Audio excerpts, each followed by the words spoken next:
The bull is half the herd. They contribute 50% of the genetic of everything that you're going to be producing. You can't run away from that. For production purpose, a bull is not a breed. A bull is not how much you paid for it. A bull is the quality of the semen that it produces. One of my biggest concerns is that are we applying the right science, the right processes when we breed? And I'm saying this because we are just at the edge of the start of a new breeding season. So today we're just going to be discussing what you need to do for efficient, productive cattle breeding. And I bring to you Mr. or Dr. Sento. How's it? The first one, Inter-Calving rate. I've got X number of cows, breeding stock. How many calves do I get in a year? That's crucial. Nutrition determines your production. Nutrition is everything. Nutrition is crucial. It's the basis of this. If you have thin cows, they're not going to develop. Even if you give them the best, most fertile, most expensive bull, they're not going to drop. You're not going to get calves out of them. Calving needs a good body condition. Once the calf is out, it's once they maintain your kamash, must be given milk. Where is this milk coming from? From mommy's body. So she must be in a good body condition.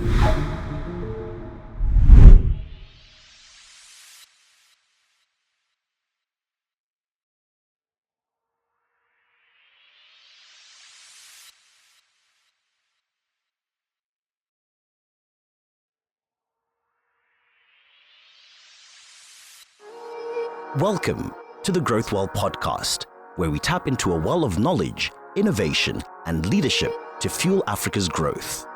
Here, we explore thought-provoking insights and expert knowledge that empower individuals and businesses to thrive across the continent. Whether it's personal development or professional advancement, our conversations inspire action and impact. This is GrowthWell, where ideas flow and growth begins. Let's dive in. Here we go again, the GrowthWell family. We are back again, and we are back with one of the most popular topics, cattle breeding. It's that time of the year, the rains are here, the field is looking brilliant. Every farmer is looking at their crows, is looking at their cattle with nice calves dropping. It's one of those best times of the year.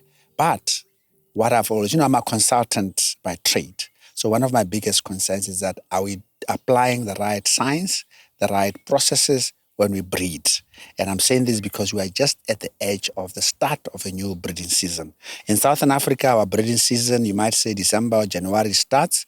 So today we're just going to be discussing what you need to do, the must-dos for efficient, productive cattle breeding. So whether you are in Namibia, Zimbabwe, we all have the similar seasons. So I hope this you find very valuable. And I bring to you Mr. or Dr. Sento. How's it? I'm actually a lot more comfortable. Mr. Wait. You Mr. How? I qualified as a Mr. You didn't qualify as a doctor? Yeah. They only adopted the honorary title less than 10 years ago. Is it? For vets? For vets go UK. So it used to be Mr. Yeah. So okay. If you say Mr., you are not off the top. Yeah. Welcome, buddy. Thank you very much. Yeah. So Dr. Sento is a vet, well-traveled in Botswana. He just came back from South Africa as the chairman of the Botswana Vet Council. So we brought the right guys all over the show and even teachings. He even teaches a lot of farmers what to do in terms of doing the right thing. Am I right? You're absolutely spot on. You are blowing my trumpet, but I'm going to join. Like it. I'll bring the saxophone. Let's play. Munawi, just on a lighter note, there was, we're in a tribe of boys, yes. The tribe of boys. And there was a clip that was sent the other day in our group and talking about the tribe. Yes. And you particularly liked it. So I want you just quickly to say, why do you think men hanging together from time to time and talking their own little nonsense, why is it good for the soul? Manawi, a man is under tremendous pressure and challenges. Yeah. As a man, as a husband, as a father, as an uncle. And you cannot always offload this on a partner, on the children. The poor wives. The poor wives, So there has got to be a place where you offload it. Yeah. And you offload it to the people that understand you. So the tribe thing is very important. When I'm with you guys, I know that I can say anything and everything. You either laugh at me or advise me and guide me. But go helong, I'll definitely get that out of which you can't get from family. Family, umalume orangwane, oramuholo, you are everything, and everybody expects you to be strong and stand tall. You are a manager at good room, you own a business. There's too much. There's too much on you for you to be able to handle Olenosi. So talking to the tribe, vital. And it's interesting. One of our tribe members, Dr. Ndwapi was saying that it's been, was he saying, it's been 40 years or something since we've hung together. Since we resigned. That's known each other for a long time. That's a long time. So a lot of stories and I know you. I know you a lot more details than poor Mike. I think we should stop here. Yes. Let's carry on. Also, before we get on, and I'm always fascinated because I tell people how important it is to understand Setswana. Now, related to the breeding is our seasons, because it's seasonal. Yes. And I was always amazed when I learned October, ka Setswana, ke diphalane. And why do I diphalane? That's why, our African languages are so informative, and there's always a story behind it.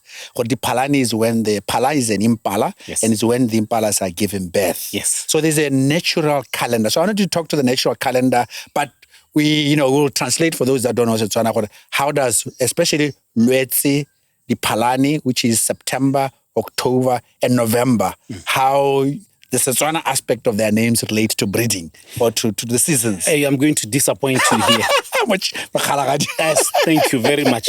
You are talking to me in a language that I learned in school, the same way that I learned English. So, what is the diphalane again? Because there's nothing to, absolutely nothing to Nothing. No, but back to you. Yes, but on my side, to tie the whole breeding season is, at least from the animal and veterinary side, things happen. Animals must give birth at the time when they will be able to sustain that. Nature. Connecting with nature. Connecting with nature. Yeah. That's crucial. So for most of the time, at least with livestock, it's usually centered around that. Yes. To help you, so that we can help our poor viewers. Yes. Now, Lwetse, it simply starts September. And in Setswana, it means that Lwetse means the clouds are actually getting sick. Sick meaning they're getting pregnant. That is the whole where Lwetse comes from. So this poor doctor is also learning today what Lwetse means. That's when the clouds are tumbling, they are appearing, and they're like, in Setswana, they're relating it to a pregnant woman type thing. That's why Holwala is this, they're sick. So that's Lwetse. And then, like I said, October is diphalane. That's when the young impalas are getting born and they are all grazing. There's good grazing for diphalane. And then the last one is November, which is Ngwanaitsele. Ngwanaitsele means the kids are picking up the berries because now it's, hey, also, thank you very much. My Setswana teachers certainly didn't mention that to me. So I now get to know this over 55 That's years good. old. And you should teach your kids, man. I shall. So that done, I'm not going to go through introductions, Dr. Sento. This is episode 2 with him. Yes. So he's a resident vet. So you always call upon him when we need something to be clarified. So we're just going to go straight into the topic because we want to provide you practical step-by-step of how you need to have a breeding program. But before we start, one of the things about breeding, for me as a consultant, breeding program means have a process that you follow. And from our consulting thing is that when you have a process, you can scale and you can have repeatability, predictability of how things happen. And for me, Dr. Sento, this is something that I've missed around here when I visit farms. That's why we have these poor calving rates and all, because by and large, you don't have a clear documented process. I don't know what your experience is. Just focusing on the value and why we need breeding programs. Absolutely. You are spot on, Mr. K. Honestly, Monkane, and for my discussion, the first start, something that you must do is to record. You cannot do any of these things was I record, was I keep the records. And I know our farmers will jump in and say, why are they now expecting us to start writing things? Our fathers recorded. Did they? Yes, they don't put it down on paper. They were always there. It was up here. All our fathers knew their cattle. Kamaina, kamebala, in all detail. They would know this one is not in, this one is out, this one gave birth, this one didn't give birth. Every day. Every day, because they were Inter-A. So when they were walking computers, nearly the CPU, So Rona, we are not at the farming establishments. So it means we now need to do the only way that we now know, which is to write some things down, to put things down in computers.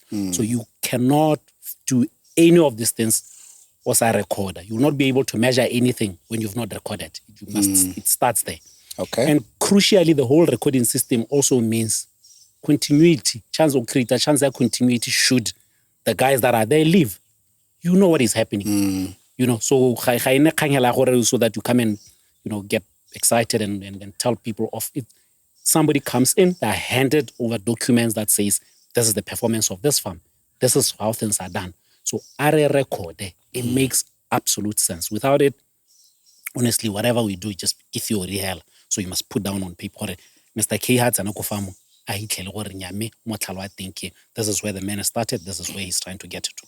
So, record is a big thing. Crucial. Even better if you digitize it in the system. Yeah. And where we are, because now cows are dropping. The first thing is just basic records. Tag number, has it given birth? Just 1-2 ticks. Then you know next year, this cow gave birth last year. You know. And then 3 years down the line, this cow has not been given birth. I need to make a decision.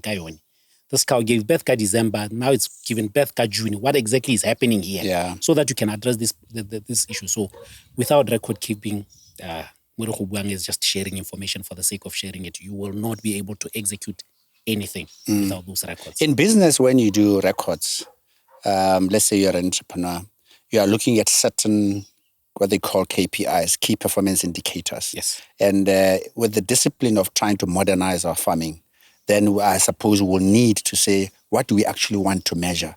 So when the breeding period starts, like it's about to start, and you record, what are you actually aiming to achieve? What are the key things that in a farming operation, especially cattle, which was our focus today, what would we like to achieve in terms of those key indicators? Okay. For me, the first one, in a calving rate. Calving rate. Calving rate. I've got X number of cows, breeding stock. How many calves do I get in a year? That's crucial. And it's got to be over 65. 65%. If you are under 65, honestly, you are learning how to farm. That's 1. 2, you're putting things in order. And you are paying everything from your pocket. There is no way you can do 55, 50% calving rate. You cannot. It's close to impossible. So you need to be at 65% and above. So that's what you're trying to figure out. What is my calving rate? You know, that's Botswana. You don't want a situation where you have 100 cows, and when you see 40 calves, and they do that. They see like a lot of them. They don't even count. It's like, woo! Exactly. But in real terms, and that's achievement. And that's 40% calving rate. You are nowhere near where you should be. So that's the crucial thing. So the second part is actually your calving interval. Okay. For you to make Inter-Calving, period. Between this cow number 14 drops a calf. The 15th it's December. The expectation is before the 15th of December next year, you should have another calf. The minute you have a cow that is now drops a calf and then another one 2 years later, 3 years later, you are losing money. So it's also measure the calving interval. It's a guy. Then there are other things that you will obviously then start looking at, you know, but those are now for guys that have refined their establishments. The conception rates, did all these cows catch after how many times, you know, you can now start refining things like that. Pregnancy diagnosis is going to help you understand after the cows were served, did some catch and then lose in the process, so you don't wait for the calving rate. You actually now conception rate, it's a pregnancy rate before I go calving rate. So because they're connected. It relates to your calving rate. Absolutely. Yeah. So how keep the records? So those are the things that you'll be able to work out. But one very crucial one, that is a do or die. And I know we don't keep the records, it's that thing. Yes. And they're also not easy to keep the records, it's that thing. Care feed cost. We just buy. Absolutely. Yeah. And Mr. K, dira jana, nutrition determines your production. Nutrition is everything. There is no way you can have 5 million cattle in the country and we don't have feed. We will not even get to 3 million. Nutrition is everything. It's based on that. So you need to be able to sit down and know how much money am I actually putting in this, because you're going to have to prepare animals for breeding, prepare them for calving, get the calves ready to be weaned, prepare them for weaning, then wean them, prepare them for the next breeding season. So there is a serious cost involved in this, because naturally our cattle graze. We quantify.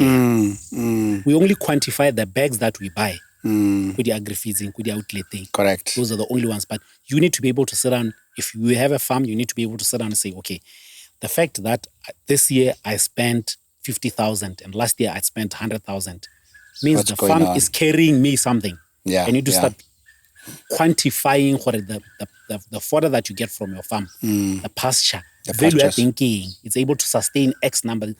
Because it's an asset, isn't it? That's an asset. Yes, that needs to be cared and also priced. It's a value. If we had Mr. Gilbert sitting here to tell us, or no, that's equity. And the brother would be very right.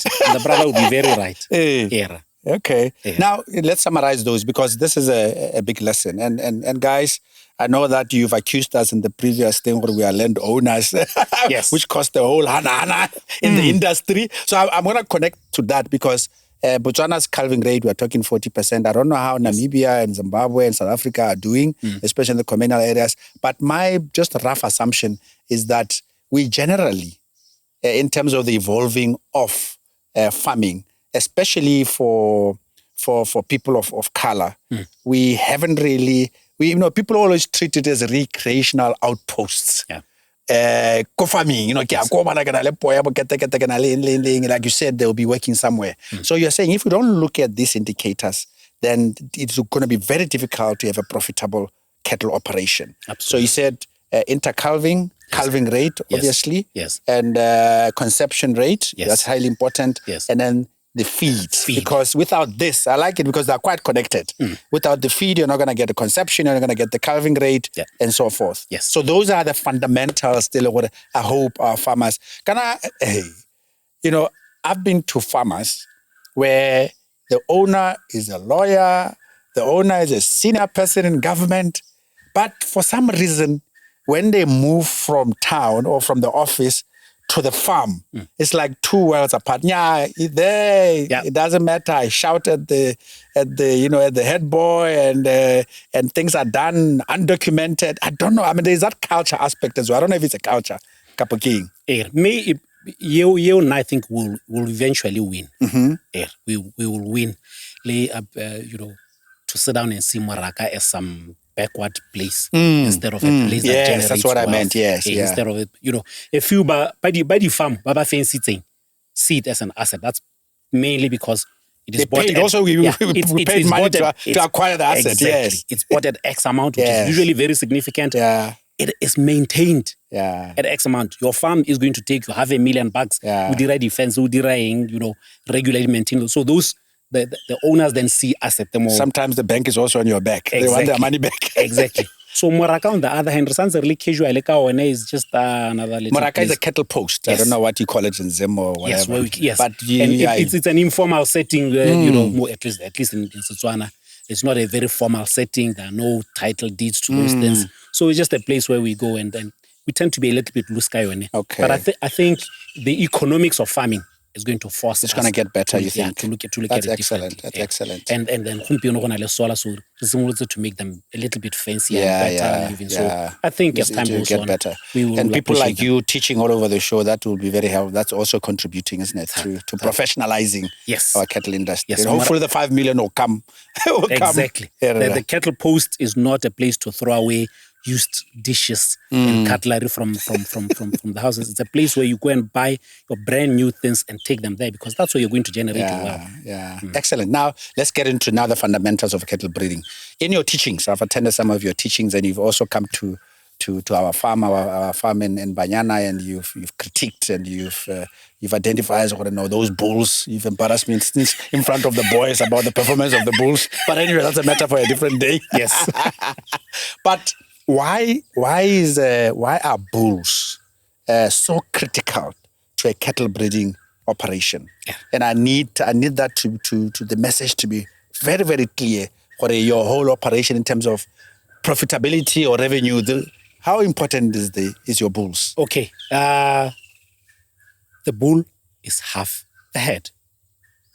If you've got 1,000 breeding stock and you've got 300 or 100 bulls, the bulls themselves alone, it's half your head.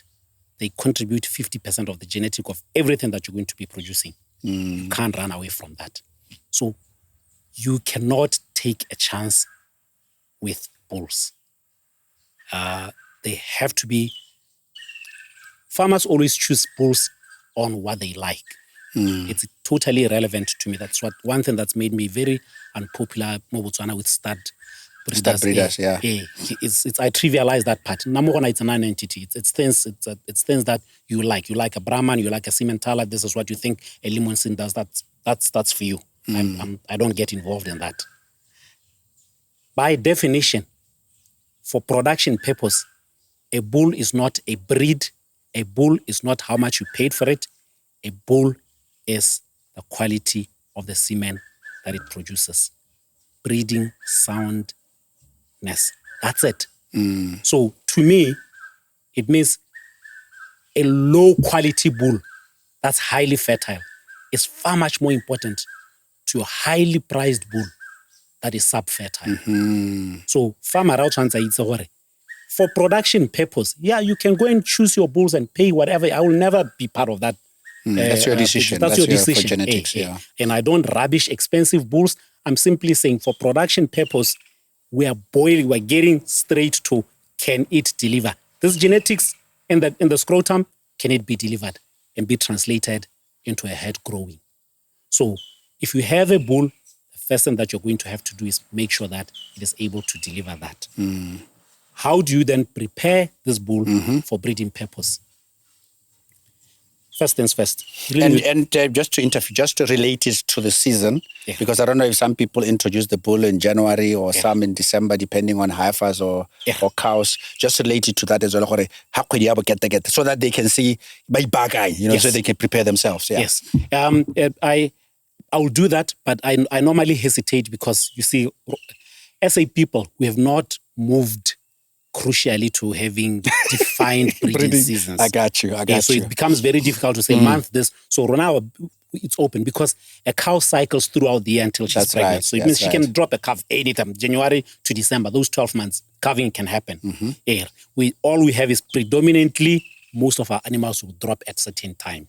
So I'm going to resist a little bit from saying January to Rejana. I got you. But is it a good idea when you want to go up the curve to actually have defined breeding? I've debated this with our farm manager, in terms of having seasons, taking the bulls out, and then that obviously, that has other benefits in terms of uniformity, which you've achieved quite a bit of that. I mean, sorry to dwell on it, but is it something you recommend, or you say it's not really, it depends on the farmer?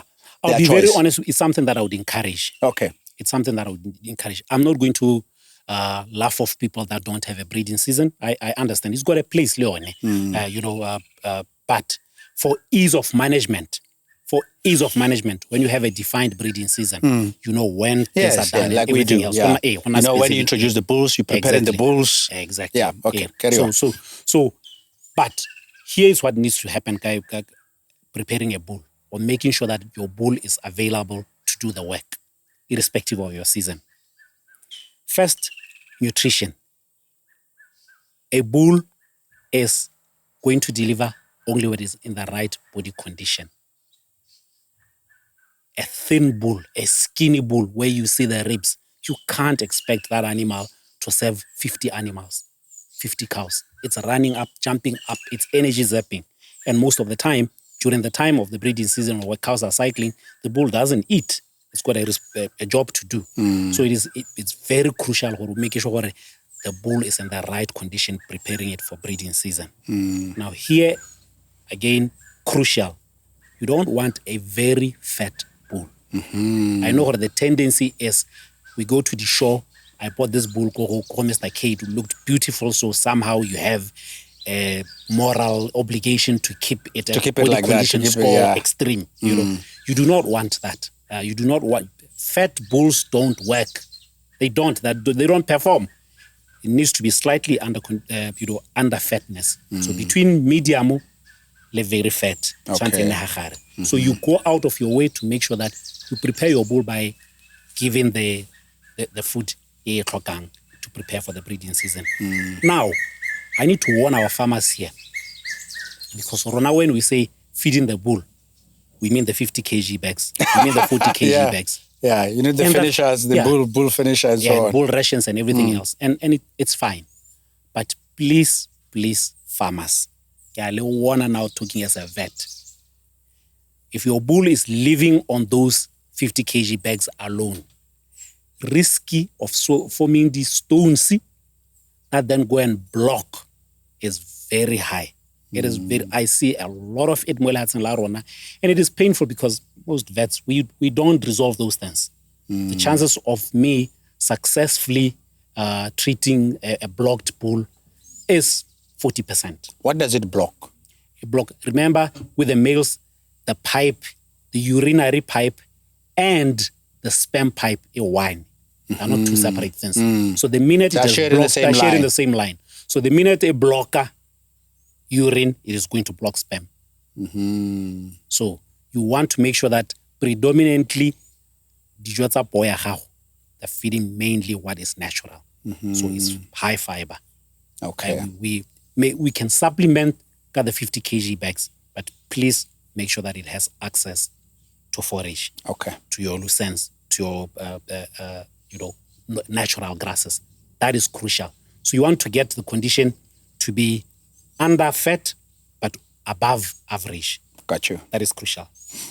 The second part that you will need to do as a farmer, for it to do good quality sperm, for there are certain things that you need to be helping that are needed. Okay? Get the minerals. It's not just your It's not calories. just your, yes. It's not Get your minerals. So, the calcium becomes very, very important. Calcium and phosphorus are crucial for good sperm quality. Then, on the other minerals, still for the purpose of Botswana, we say a lot of our soils are short Don't of have that. them, yeah. Your seleniums, your manganese, your zinc, your coppers. Yeah. So you need to make sure that you are able to get them into your bull. They can be available in feed. I encourage that they are injected. So the thing, an injectable form. Why injecting versus in the feed? Two reasons. If you put in the feed, if there are 2 or 3 animals, feeding in the same trough, not all of them are going to get the same dose, almost to say. So access is not guaranteed. Okay.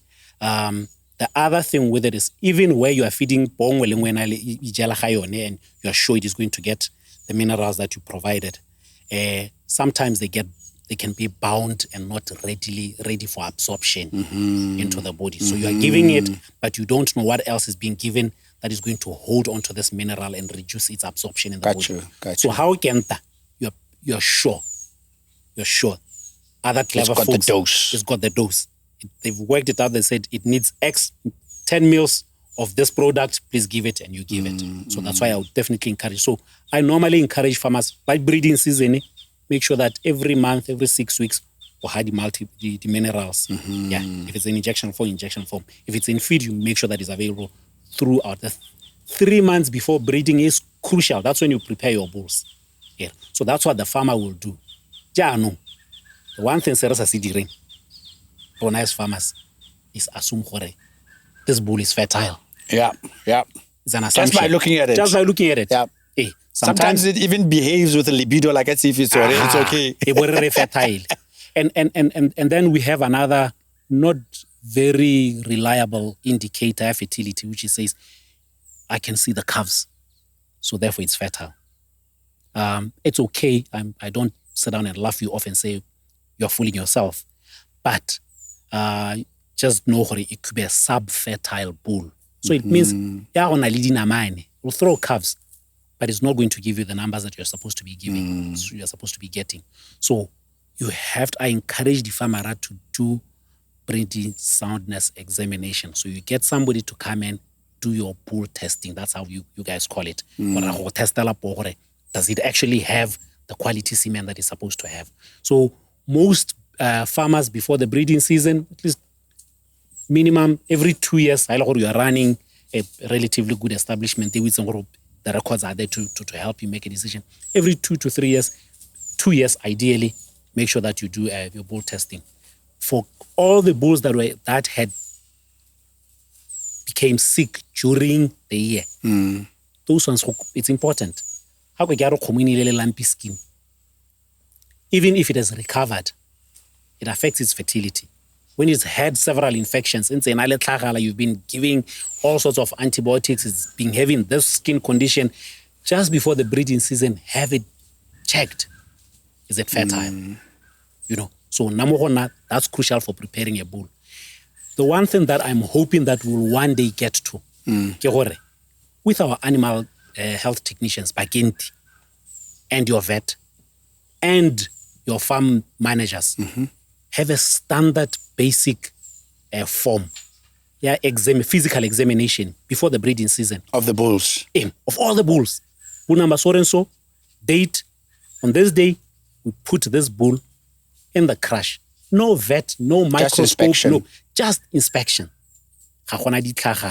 It looked healthy, it was breathing okay. I even took the temperature, it was normal. Things can change, but you know what? At least just before the breeding season, make sure all the bulls go through that.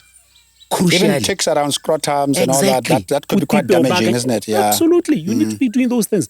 They sound basic, they sound silly, they don't sound like they make a difference. They make a huge difference. Foot rot. If you are going to have a bull, a lame bull, and you think he's going to, especially the back legs, and you think that's the anchor. That's the anchor. Yeah. You could get the whole 1,000 kilograms and put it on front. 2 legs. Yeah. And if any of the legs are sore, have got kagwana, we're not going to serve. So you're going to lose out. So in general terms, those are the things that you need to be doing for your bull. So by breeding season, it means October, November, December. You need to be doing all those things. Right now. As we speak, you need to know, do I have enough bulls? Are they fertile? Are they healthy? Are they in the right body condition? When you've ticked all the boxes, we're ready for January. We can work. There's a common theme, having talked to Rerudi. I've had even Dr. Mazwedima as well talking about it. You guys seem to be quite united on the challenges of calving in Botswana, to be rotating around the fertility and bulls that are not really well. So now, what are we doing? Because, you vets coming to do bull tests, fertility tests. It's not an easy process, and it's not cheap. So not every farmer, we've negotiated some deals so that we can do which again are not for this forum. I hope Makela already. But anyway, so how do we get the system of overall, especially communal farmers, some of the farmers with 50 cows and 2 bulls, and to try get somebody, Botswana is huge, get somebody to travel 400 kilometers. I mean, they're not going to do that. And the country is suffering because of the state of our bulls, as you articulated put. I mean, is there a way? I mean, what is it getting back to the extension systems, whereby the extension workers for government actually now part of their work is to, I mean, I don't know, I'm just suggesting that could be I'm now going to sell a government program that's coming up. I'm really hoping Botswana Aditsale gets to address that problem. Just unpack Aditsale for those that are, because it's fairly new, isn't it? My understanding, and I'm talking as I've never worked for government, so please, if I misquote, please put it into perspective. The way I understand it, like any other person that will be receiving the service, my understanding is farmers, those small farmers are going to get together as a group, 10, 15, 20 of them, and say, we have X number of cows, X number of bulls, X number of badisa, X number of everything else. And they will identify a place that and now government is going to get a private vet to come to this place to be able to do all those things. I got you. But it's a farmer initiative. Government is going to sit down and say, I told you, get yourselves together. Group? It's up to you. It's up to you. So I'm hoping that as part of the things that we've been told as vets, as private vets, we'll end up doing the bulls. So we'll be able to check the bulls in that syndicate to make sure they're fertile. And the one bit in the fertility, which I'm hoping that, again, the Aditsale program is going to cover, is the sexually transmitted diseases that actually cause abortions. So again, we walk in, the food bull testing that I've done, we've only done that. I've never sat down and scraped and say, do you have trichomonas? Do you have got fibrosis? Do you have the things that cause the abortion?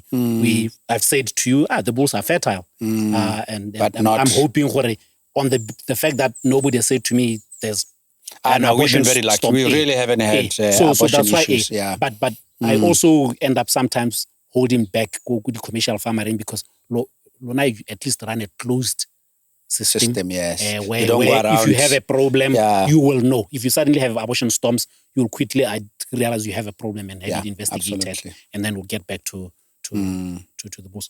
But you remember we once had a bull that had to go through a certain treatment. Treatments. Yes. Because we also wanted to get the semen and everything. Yes. So I'm hoping that, I'm hoping that Aditsale is going to okay, that's your hope there. Yeah, that's I'm pinning on that. So that's the bull. That's the bull, Mr. K.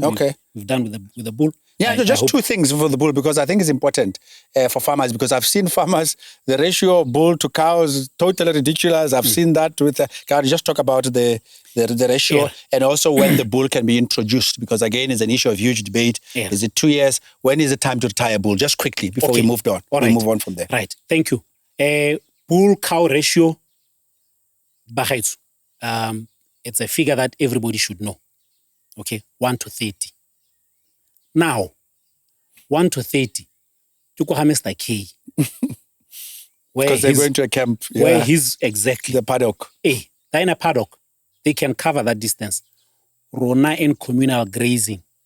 Remember that bull may need to walk 30 kilometers. It surely cannot be expected to cover 1 to 30. Especially if it's an exotic breed. Exactly. So now my side is always to encourage farmers to have a lot more bulls than you need. Just it's better that we approach it. Guys, let's have one more. Let's have one more. One more bull is a benefit. Because one in the breeding season, one is out. That's a huge gap. So I definitely encourage farmers to have a lot more bulls. And just so that I put a little bit foot on my stud breeders, a bull, not a stud bull, a bull. Make sure you have bulls that are fertile, working. The stud bull fertile. Those guys make sure that they're tested. But I would rather have a Mahao line that is fertile and my 5 exotic bulls rather than having only just the 5 high ratio. So make sure that what you actually need. I would encourage that.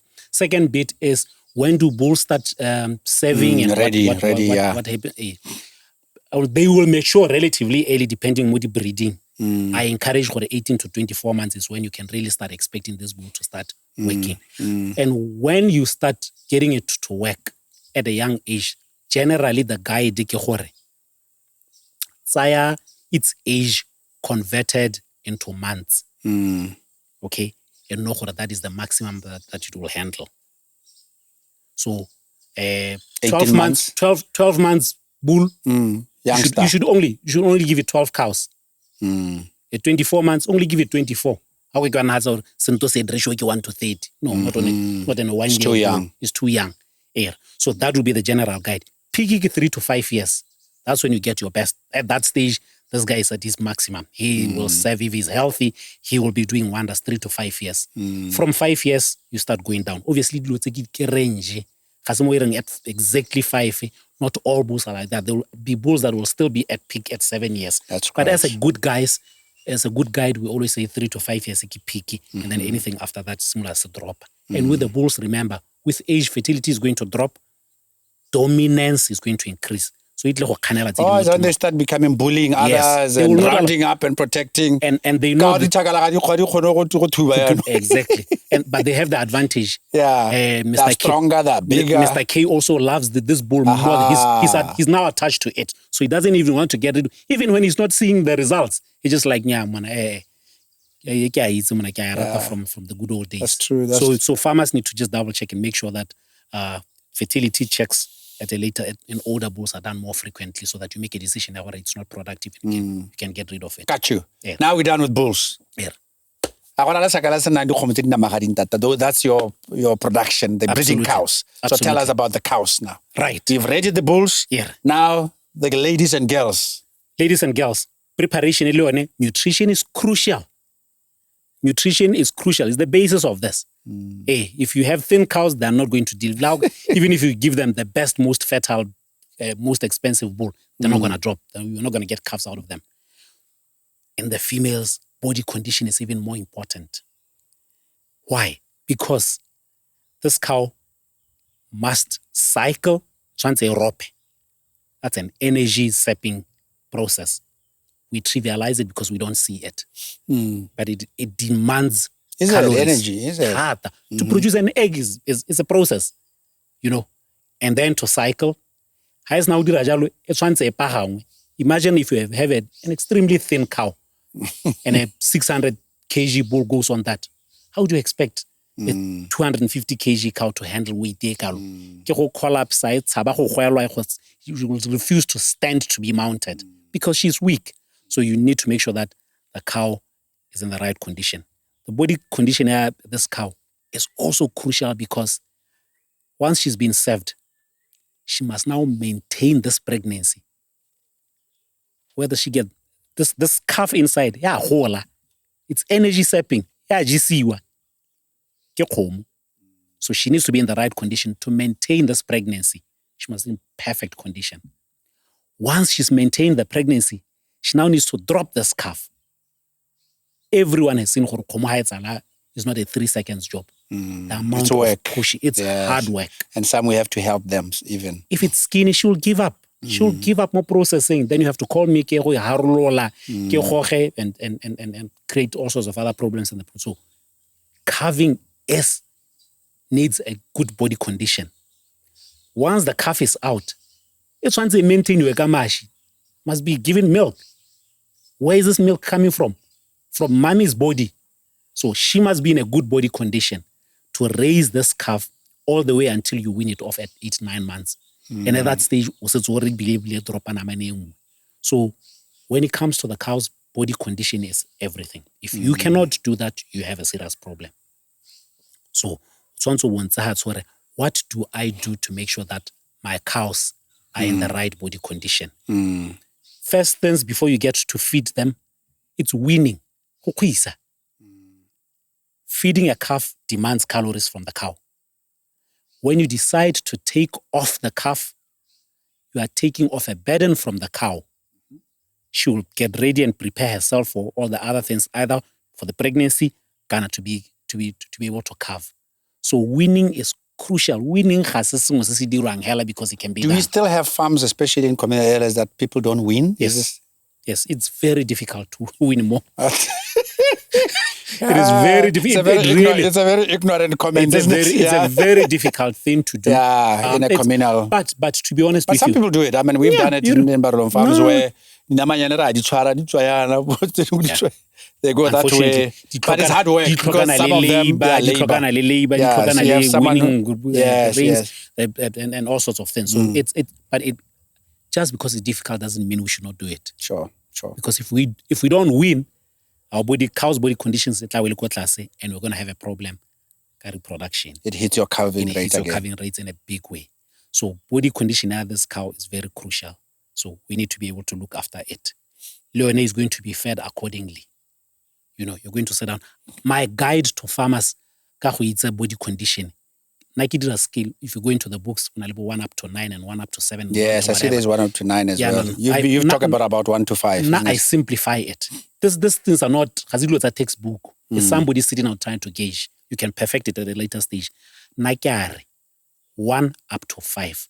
1 is a 5 very is skinny, and you can see the ribs when it's 1. 5, and you don't actually need to go to school for it. That's where farmers sometimes puzzle me. Yeah. I mean, seriously, you don't know that? You will know. If you don't, you're not a farmer. Just admit it. And then you have a very fat cow. Very bad for production. We think they're useless breeders. A very fat cow is meant to go to BMC. That's where it belongs, especially when it's not productive. So you need a cow that is between 1 and 5, which is 3. So you must make sure that before the breeding season, most of your animals are around that. Around 3. And remember, because it's now having to produce milk, her condition is going to drop. So expect that and now be able to sit down and say, as she's dropping condition, how do I help her not lose the condition too much? I may need to supplement. So the same way that the bulls are going to need your manganese and calcium and phosphorus and selenium. They and need the same. Copper. They need exactly the same to produce the good quality eggs. They need that. So you need to be supplementing. So because the numbers are higher, I sort of half understand why you would put them out as feed rather than as injections.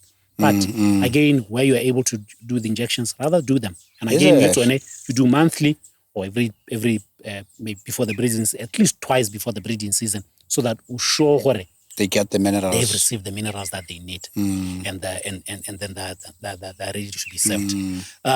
Health condition important, but the numbers sometimes don't allow you to be able to sit down and individually go through all the animals and make sure that you know what are they healthy. Generally speaking, you probably can get away without doing the physical examinations. But having said that, just notice obvious things. Clothes she's lame, she's not walking right, she's breathing, she's struggling. Attend to those that need help before the time comes. Something that I learned from experience, which we later on we tried to mitigate it, is when you wean and they go to their own, weaner paddock there, and because they're just for milk, they suffer quite a bit, obviously missing the mother, and they sort of drop weight and start picking again. Now, once you got to actually get them to feed a little bit whilst they're still with their mothers, so that you try to maintain. Can you just talk to that? Because something that we miss. You get a nice, really good cow from the mother, the milk and the grazing. All of us is like, oh, but what happened to that? Weaning is not a straightforward separate them. There's thought behind it. It's not just how old must they be to be weaned, and when do I do it and how do I do it. There's a serious thought process behind it. You are right. When they are born, remember, they have 4 stomachs. When they're drinking milk, they're only using 1 stomach. The others are not developed. They're there, but they're not developed. Okay? So, I think the stomach that they use, Kingati, the true stomach. So, that is the one that they're using for digesting the milk. And it's very, very good. They're behaving like 1-stomached animals. Your dog, your cat, your human being, your pig, are 1 stomach. So all the food gets there digested and absorbed. Very efficient. What about humans? 1 stomach? Yes, absolutely. You forgot to mention us. No, I think I did. Hey. So, when you are weaning them, changing from milk to grass, the 3 stomachs that break down grass are not developed. So you need to do it slowly. You need to do it slowly. Slow introduction. So you're going to make sure that they're still feeding, and you start whilst getting milk from the mother. So get that side to start waking. Also, you start introducing little bits and grow it up slowly. Even then, you don't walk in and just pull grass and put it and throw it in there. In fact, I've done this before as a mistake, purely because Nikesana might. And you decide to take a shortcut and think, you know what, I'm not going to buy calf feed and super growers and all those things. I'll go straight to fiber. And you will have what we call a hay belly. pot belly, but very skinny. It's purely because you are forcing them to digest something so the rumen they're not ready for that fiber. So you need to gradual introduction. It's a science in itself. It's not complicated, but it's certainly something that you talk to other people that have done it, so that and create a problem. And I hope I'm not sounding careless when I say this. For purpose of production, I will win at whatever cost. For purpose of production, I would rather have pot-bellied young things out there to get their mothers ready for breeding. Because reproduction, multiplying, getting cows to calve is 5 times more important than growth rate. It is 10 times more important than growth rate for the winners. Yes.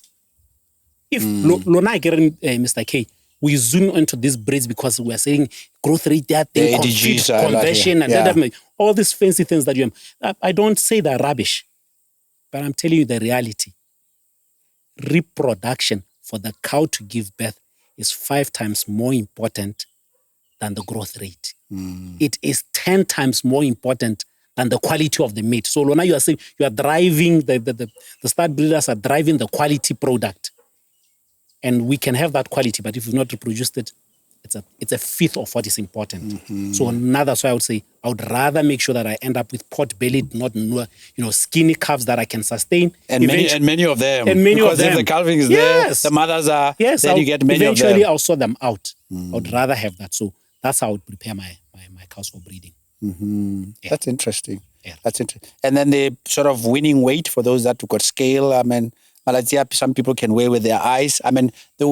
I'm saying here because sometimes you have a cow with a struggling calf, and it's not just automatic that you say 6-7 months you take it out because it looks like it still needs. Just comments around that. I could comment and be very scientific about it. I will not do that because are wrong. The same way that we have zoomed into livestock units, it's a stocking density. We are zooming into bull-cow ratio. We zoom into numbers. Winning is judging. It's not a weigh 50 kg or 85 kg, therefore it can be winned. Just it's not. Make a decision because of a general picture. From day one, and it will make it survive. So I'm not interested in the weights. I'm interested in what is the winning strategy and how does it fit in the production system to make sure that I produce. That's what I'm interested in. So take the buggers out. So now I take the buggers out. If the mothers are so thin that I'm going to lose them, I take the buggers out. Even it's earlier. Even earlier. And I feed them. It costs an arm and a leg. But I'd rather throw them something and get them to hang in there until the rainy season. And they'll be fine. So the winning strategy is about the mother. It's about the mother. Lona will look after. You've already been dropped. I can make a plan. I need the ones that have not been born. Protect the unborn one and the condition of the mother so that she drops and she's ready to be. Yeah, no, that's good. We've covered bulls and then cows, a little bit of winning, and I can't let you go because you're a vet. In terms of vaccination processes, what do you believe now? This is now your maraka or all the cattle. What is the minimum level of, apart from, you're talking about the nutrients, where you can, supplement and inject them with zinc, magnesium, selenium and so forth. What in our area, Botswana, Namibia, South Africa, what should be the minimum in 1 year we're targeting calving rate. Yes. What are the must-dos in terms of to reduce losses? Okay, right. Notice how when we started, we were getting KPI. I did not mention veterinary cost because it's irrelevant. It's irrelevant. It should be minimal. It should not be something that you're sitting down and getting worked up for. I'm supposed to spend A, B, C, D in medicines. At least for Botswana, I'm not going to comment about it because the areas are different. Zimbabwe and all that are different. Honestly, mortalities are not our issue. Disease, we keep on. Why don't we talk about that? I get shocked. I tell people mortalities in the Kalahari, they are so low. They're very... naturally. Naturally, yes.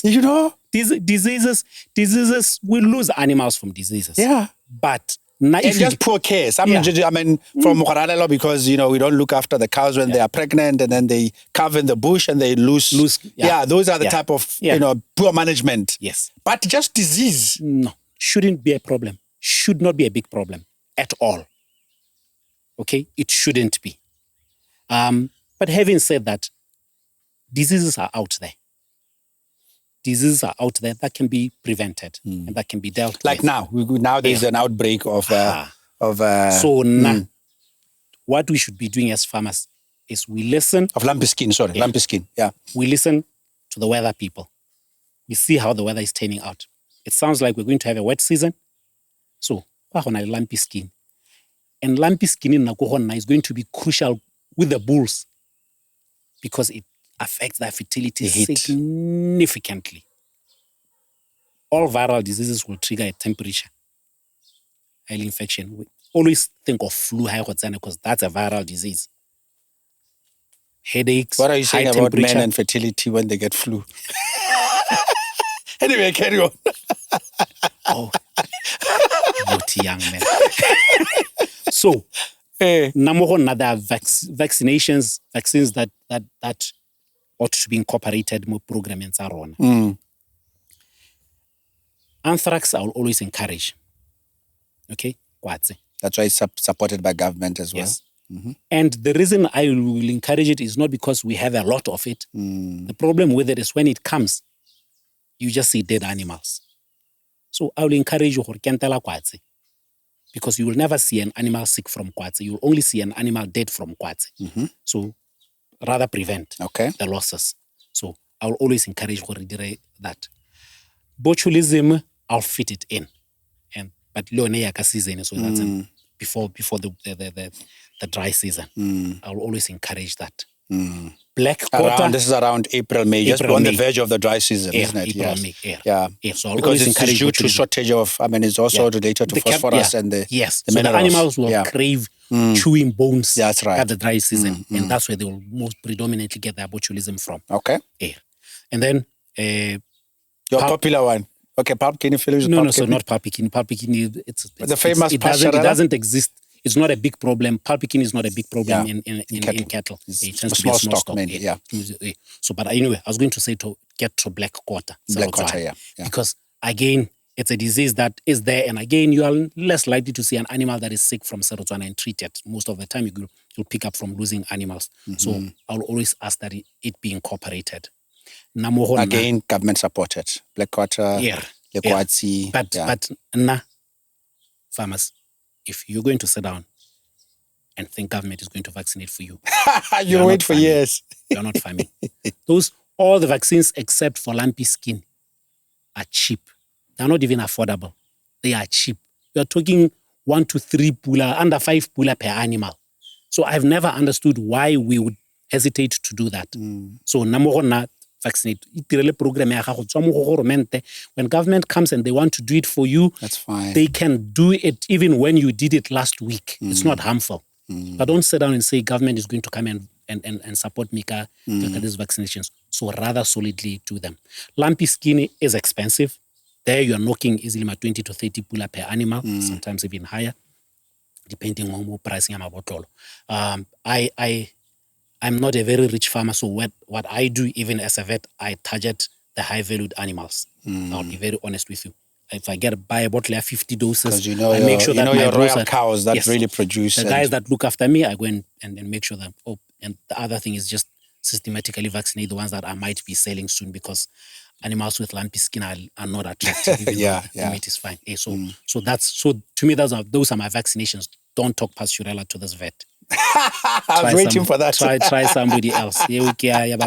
Those that vaccinate for it, good luck. Have fun. But maybe one very, very important. But you don't, and you don't vaccinate for pasturella. No, never have, never will.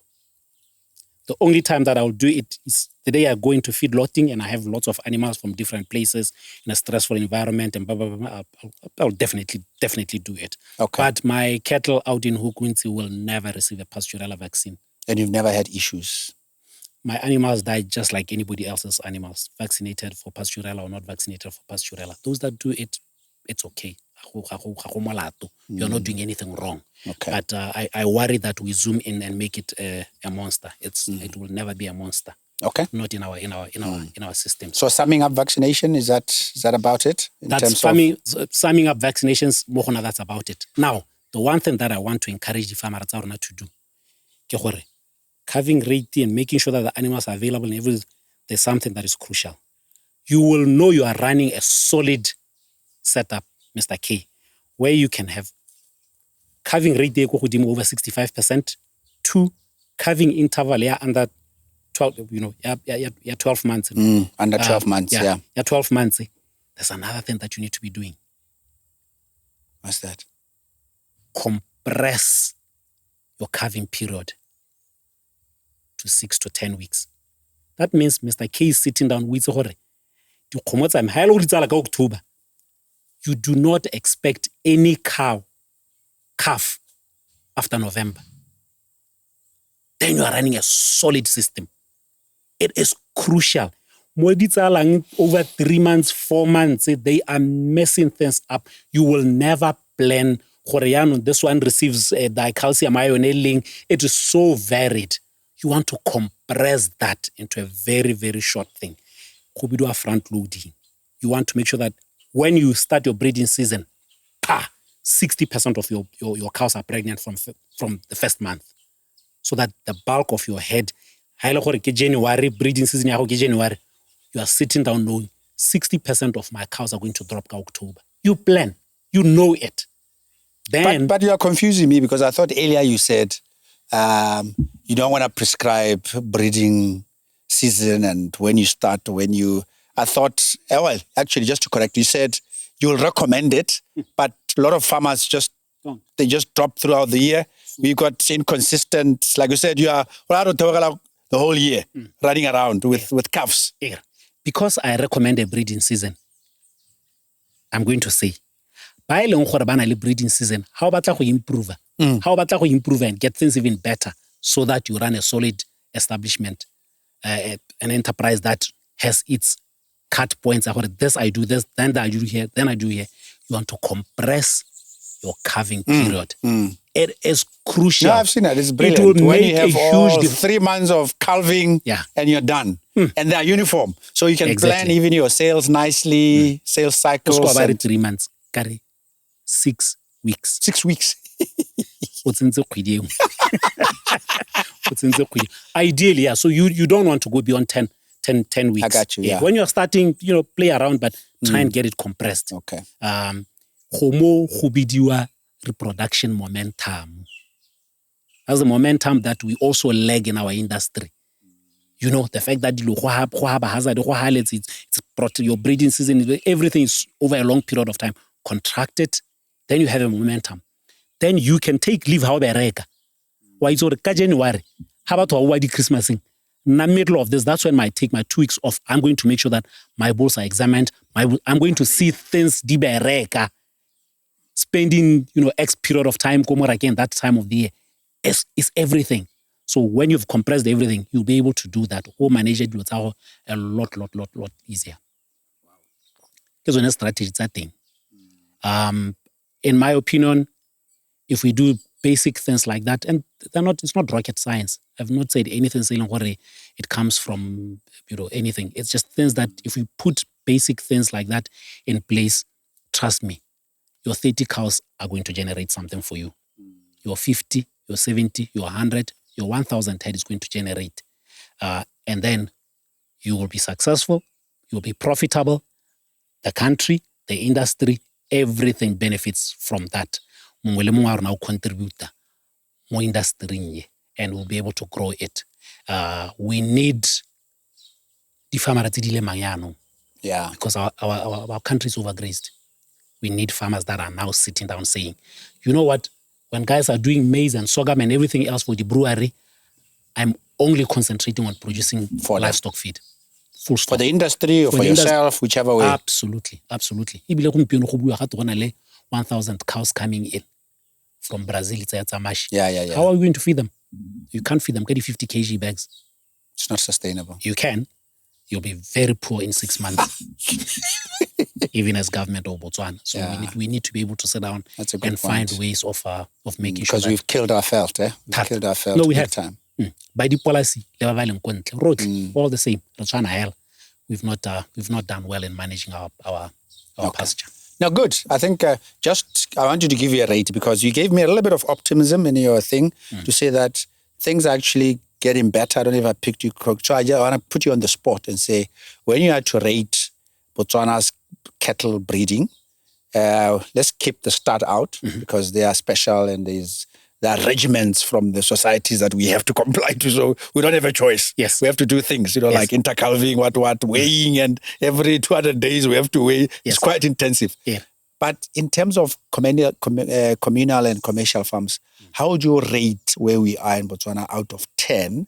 And then whilst you answer that, as we come to an end, if you had to sit with your buddy vet, Dr. Nikoloti, what two things will say, Munawi, if we really need to talk about this 5 million, these are the two must-dos. And you and I can talk in 5 years. Yeah. How would you tackle that? I think it is similar, like a gauge where we are. Yeah. I think in terms of production, we are at best 5. The reason why I'm saying it not a little bit strongly and confidently is because for you to know this, you need to know what is our cattle population. Yeah. And at the moment, you get varied answers. You'll get from 1.1 million to 1.7 million to 1.9 million, and the farmers will tell you over 2 million. So, assuming the figure here officially at 1.7, that to me would give us 5. I would want us to be at 2.5. Then I would be talking 10. So I would give it 5. 5 out That's of where 10. we are. Now, back to if we sat down with my honorable minister. One restrict the Hauri too, but I like it. Yeah. I like it because the minute we label 20 things that must be done, it's not going to. we're not going to be able to achieve anything. So now here, this is where I'll start. Personnel, Babiriki in the agricultural industry. Redefine Amudisa as the poorest, a child from a poor family and uneducated. And somehow we think we will get them to get us to where we want to. We'll stay at 5. I think we are fooling ourselves. So we need to invest significantly, more by this saying. The farmers, I think it's relatively easy to train. It's very, very easy. The webinar, the workshop, or the videos that are running around. I think training farmers is going to be very easy. In 3 to 5 years' time, if somebody sits down and actually does a strategy around that, and I would like to believe Aditsale is one of those. It's one of those things that where there's going to be training. So the farmer, I think, but Baba Tlokomelang, we are neglecting them. The Lebonehela, apart from quality abone, the other thing that we've done is, remember, we've been told so we've made very unattractive, and we need to figure out if we don't have our Botswana young men and women wanting to go back, then Minister, you're going to have to open up the borders and allow people to come in. That will do that. Basotho ba teng, Bapedi ba teng, Batho ba Malawi ba teng, Zimbabweans are there. People that are willing to be able to do that because when they see sense in it, when it's earning a living. So we're going to have to seriously either think of developing our people or and getting them talent across. Yeah, getting up, talent. Yeah, or open up. So that's one thing that I would sit down and get him to put in place. Like that. Yeah. The other part, Kiale has. So I would just say to my honorable minister, as this thing has now been combined, lands, agriculture, you're going to need people to sit down and say to you, this is how much land we have, this is how degraded it is, this is how it can be regenerated, this is how it can be done for us to support the livestock industry. nutrition is everything. Yeah, yeah. I encourage batho gore ba leme dijo so that they can produce food. Fodder production. Fodder production is going to have to be Give big. incentives. So now that's really where I would restrict myself. I would say, let's look at the people that are going to produce, that are going to produce at the farms, and then let's make sure that we're able to actually produce the food. Excellent. And then everything else will fall into place, I hope. Yeah. Excellent, Chadar. Thank you very much. Yeah, it's me who's very appreciative, my man. Yeah. And coming for a second time, for a second dose. I get it. And I hope this time we were not talking off tangent. No. Yeah, no, you stayed focused. You stayed with your science. What you're qualified to do. Not roaming all over the show. I'm glad this time. I'm hoping that this time it was not an opinion thing. Yes. Rather, it's a science that people can listen to and make a difference. And you can defend it with data. And Lena, thank you very much for your podcast. Yeah. They're receiving big reviews. Thank you. I appreciate it. They're definitely adding value in all sorts of aspects of life. So I like the fact that as much as we're a farmer and doing other things, you are able to be very open and touch even issues like religion. Very normal. Thank you. All over the show. Thank you. Thank you, Dr. Sento. Guys, there we go. I hope this has been very valuable. Please, farming is a science.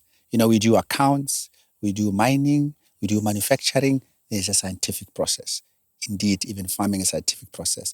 A lot of young people have come to me and saying they are even considering farming, and I hope such wisdom from the guys 20, 30 years in the industry have so huge insights in terms of how you can apply science. Without a science, like I said earlier, you can't scale, you can't, do predictability in your farming. So really, I hope you got something out of this podcast. Thank you very much for your support, and keep pressing subscribe, pressing share, so that we can get this to all over to more and more people. Thank you very much, and see you next time. Guys, the GrowthWell family, thank you very much for watching, and we really appreciate it for the growth that we've gone through the past year. But the bulk of you are still not subscribing on our YouTube channel, and we'd like to encourage you to please subscribe so that we can increase the viewership and the reach. And those that are not on YouTube, please also share, like, so that we can reach more people out there. Whilst on YouTube, we also have a very vibrant WhatsApp community that we will love you to join in as well, where we do debates on these issues. The community you can find on the description aspect of the YouTube. So go there and you can join our WhatsApp community. Thank you very much.